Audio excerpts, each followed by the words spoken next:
আমার এক মেয়ে আছে, সেও ভর্তা বানাইছে। আবার মামুন মামুন বড় ভর্তা বানাইছে, মামুন আছে, মামুনে খেয়া মামুনি ভর্তা বানাইছে, উনি একটি ভর্তা বানাইছে।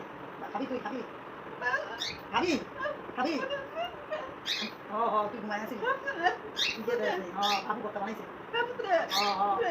দুজনে মিলে এই যে দেখ, এটা হচ্ছে আলু, এটা হচ্ছে মাছ, এটা হচ্ছে ডাল, শুটকি, কাঁঠালের বিচি, কালি জিরা, টক পাতার ভর্তা, এটা মরিচ ভর্তা বলিছে মামুনি বানাইছে ভর্তা